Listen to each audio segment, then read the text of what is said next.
Hello and welcome again, and as promised, things I love about Amplitube. First, the history lesson. Check out my cup. For as long as but 100 of us remain alive, never will we on any condition be brought under English rule. It is in truth not for glory nor riches nor honors that we are fighting, but for freedom.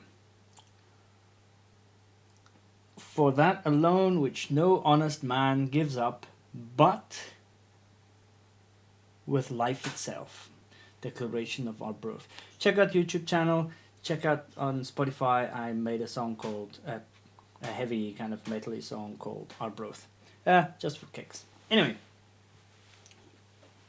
Google the Declaration of Our Birth. Sorry to digress, but things I love. This is an easy video. Things I love about Amplitube. The main thing I like about Amplitube is that if you know guitars and amps and a little bit about recording, you can open it up and you know exactly where you are. You know where your pedal board is, you know where your amp is, you know where your cab is, you know what the cabs are like, you know roughly what they look like.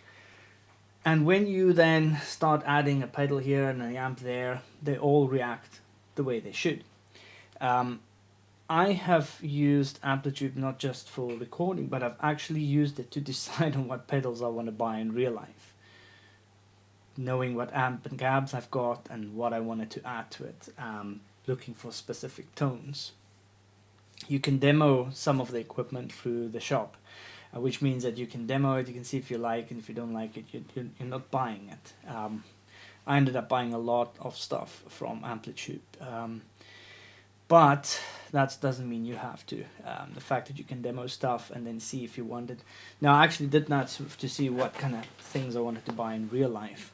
I chose the Marshall 2x12 cab that I have, roughly based on the amp I have and the pedals that I have, thanks to Amplitube. Now, it doesn't mean that if you have a certain amp that's in Amplitube and pedals and cab, that literally the two are going to match perfectly the way they sound. But you get the general idea. You know what it's doing to the low end, the mids, and all this kind of stuff, and you can get a general idea if this is a good idea. So the other thing that I like about it is it gives you full control without being a nerd. So unlike bias, for example, where you can go into every detail of every amp, right down to the gain staging and the tube biasing and every single little bit, and you can have EQs in between every component. That's wonderful. But for me, it's too far, and the reason it's too far is because you want a good amp, like in real life. You want to get a good amp, you want to play your music. So you don't always want to go too nerdy. You don't always want to know too much. You want something that sounds good, that does what you need it to do. You can get on with the creative business. So I don't have a problem with bias doing it, but for me personally, that's why I prefer Amplitube, because it gives you the options of changing out power tubes and all that kind of stuff, and it does change the effect of how the power tubes and all that work. It has all that. But it doesn't go too far into it where it becomes a distraction rather than an addition. So that's really something that does it for me. I like the fact that you have the obvious insert, so basically the effects loop. I'm not drinking coffee to try and look like a cool YouTuber. I'm drinking coffee because I'm trying to do a few videos today and my throat's going. So apologies. So anyway, where are we? Yeah, so anyway, so it does all the things that you are used to in your practice room, in your studio, without the tech coming in and opening the back, essentially. And I find that exactly the right sweet spot for something like this. What I also like, and I've read the manual, I've been trying to get hold of some of the guys, but with lockdown, I guess that's a bit of a problem. But I want to know how far they are removed from, especially in the cab simulation point of view, how far they are removed from just being impulse responses. Now, all the documentation talks about their their speakers and their room is all modeled. So it's not just, you know, convolution reverb applied to in a certain way to make it sound like a cab. It seems like all the pieces in it are modeled. So from the amp, the pedals, the power amp, and then also the room, the cab, the size of the cab, the materials, all these things are modeled. What do they do to the sound? And the reason that's important is because if you just use cab impulse responses and you put two amps together, not two amps, but let's say two cabs together, you're just getting a snapshot and a snapshot, and you're just blending them. With this process, you have two amps you have two cabs in the room, you're miking them up, and they crosstalk, they interfere with one another. There might be slight phasing, there might be all these little things happening, and if you model it correctly, that can be recreated properly. So you get a more natural, or supposedly a more natural sound.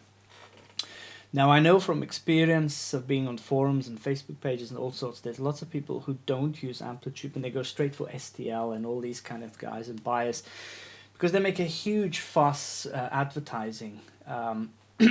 And I don't buy into advertising, because if you have to advertise, there's something wrong. That doesn't mean their stuff isn't bad. I've used most of them, or at least demoed most of them, or checked the demos out.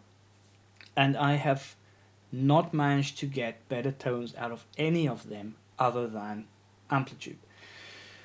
The only ones that I get really good results with are the Poland plugins, those free ones, the Emissary, so the Ignite stuff, and their cabs, and some of the cab impulse responses I've made myself. Other than that, I have not managed to get any decent sound, for example, for my own ears from bias, for example.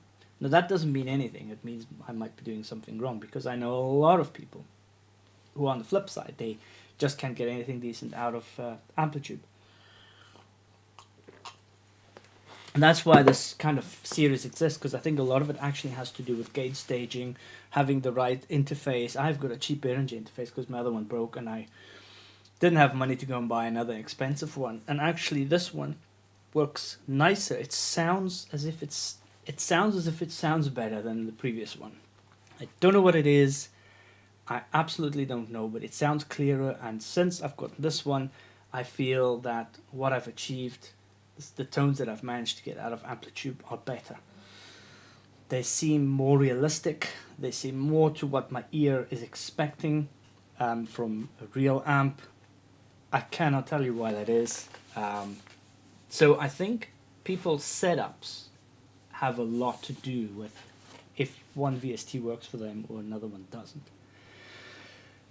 So those are the things I like. There are a lot more things which I'll show you here in a second. The fact that you can really recreate different rigs. So one is just a straight line.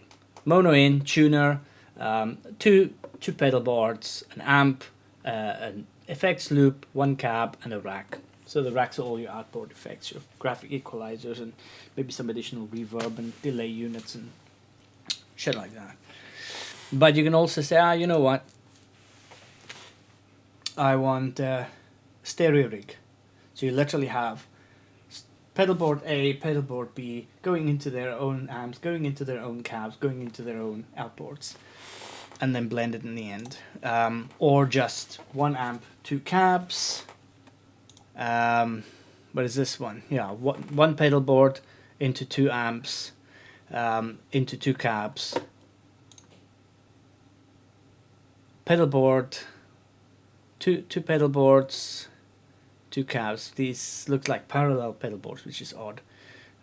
So you've got really a lot of options, but options that you can see in the real world happening. I'm recording or playing a band that wants a stereo field. I'm like a three-piece, and the guitarist wants to have two amps, slightly different, different chorus on each, different delay, the reverbs, that kind of thing. And you can do it all in one shot. Then all the effects loop and all the rack effects are all things that we know and that you would use in real time. Now, what Amplitube have done, I should have included this in the previous video. They have brought out like a MIDI controller. So you run this on your laptop and you use a MIDI controller to click pedals on and off and change amps and all that. Great. But if they put their software exactly like it is on the machine, as powerful and as good as it is, and they put that into a proper pedal board, standalone pedal board, I think they would be literally creating the best pedal board that is currently out there to compete, or basically throw away the, you know, the Kempers and the what's the other one called, the rack, the axe effects, and all this stupid Line 6 stuff. I mean, how can you take Line 6 seriously? They make the worst shit under the sun, and then they bring out something that costs nearly £2,000, and you got to take that seriously. I mean, why don't they just make decent stuff all the way through? Anyway, point, never mind. And also the way that they treat, you know, small retailers and stuff. Forget about it. No time for them. Anyway, here we go. So the fact that it is one of the ones that feels most as if you're in a normal and real environment, and as long as you get your gain stage and all that good, and you've got a good clean DI signal, you can really get authentic, good tones out of Amplitube. And that is pretty much that for this video. If there are any questions about it, please leave it in the comments. I would like to grow this channel, so please subscribe. And any questions, comments, how many people use it, any of you guys using it, it would be really cool to know. And so, yeah, see you soon. Thank you very much.